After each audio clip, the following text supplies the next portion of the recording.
gusto kong sabihin sa'yo na sobrang sarap mangarap, no?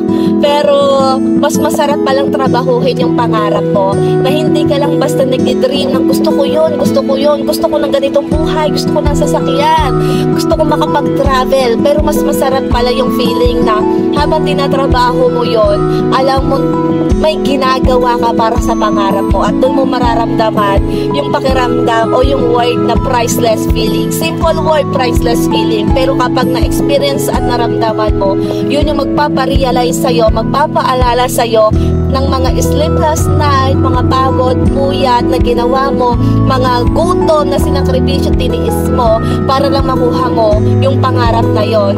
And doon ko din na-realize na doon pala mas ma-value ko o mas tataas yung highly gratitude ko sa higher creator.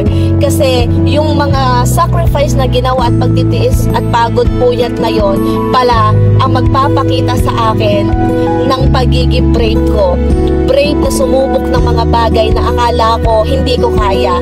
Brave na ilaban yung pangarap ko. Brave na tumayo. O yung pagiging boldness ko sa buhay na akala ko hanggang dito na lang yung kaya kong gawin. Akala ko hindi ko kayang gawin yon. Akala ko nililimitahan ko yung tunay kong sarili. Nililimitahan ko yung capability na kaya ko palang gawin.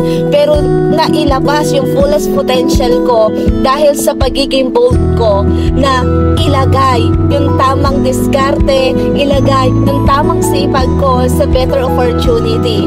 Kaya ko nasabi na sobrang sarap pala sa feeling, yung word na priceless feeling. Kasi doon ko mas naintindihan, masarap palang trabahuin ng pangarap. Hindi ka lang mangangarap, pero alam mo may ginagawa ka para sa pangarap mo. Kaya para sa lahat ng mga nangangarap sa buhay, matataas ang pangarap o ano man yung gusto mong marating sa buhay, mas masarap po na habang pinapangarap mo yan, alam mo may ginagawa ka. And wag mong isipin yung pagod, hirap, sacrifice. Kasi ang magiging bunga niyan is yung priceless moment na masasabi mo, buti na lang tinrabaho ko na maaga pa lang yung pangarap ko. So God bless everyone. This is Ella Aguilar, dating OFW lang din po, na nakita yung better opportunity dito sa Pilipinas, and right now ito na po yung ginagawa. And can wait sa action na gagawin mo sa pagtatrabaho mo sa pangarap mo. Ang buhay na pinapangarap mo is maging buhay mo na in reality. God bless.